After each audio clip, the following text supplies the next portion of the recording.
မှုရဲ့ချစ်တာဖေးတစ်ခုကွယ်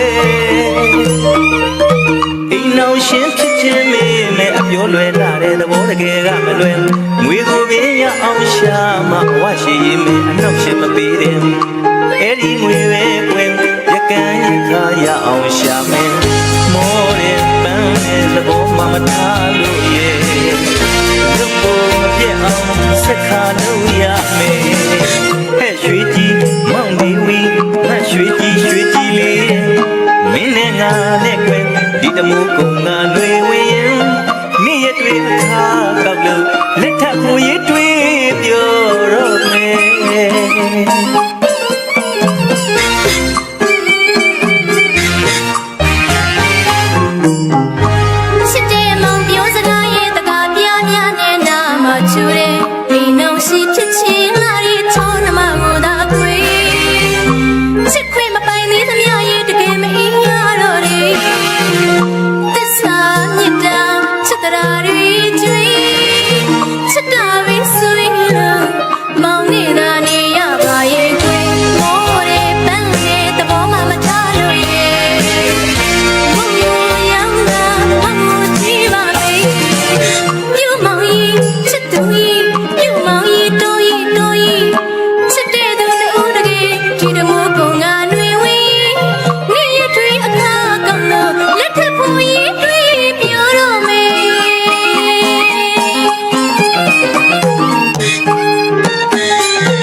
ချစ်လာလို့မို့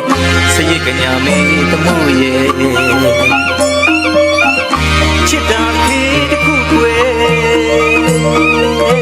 အိမ်အောင်ရှင်ဖြစ်ခြင်းမေးမယ်အပြောလွယ်လာတဲ့သဘောတကယ်ကမလွယ်ငွေကိုပင်ရအောင်ရှာမှဝရှိရင်မေးအနောက်ရှင်မပေးတယ်အဲ့ဒီငွေပဲကွယ်ရကန်ရခါရအောင်ရှာမယ်မောတဲ့ပန်းတဲ့သဘောမှမထားလို့ရဲ့ဆက်ခါလို့ရမယ်ဟဲ့ရွှေကြီးမောင်ဒီဝီငါရွှေကြီးလေးမင်းနဲ့ငါနဲ့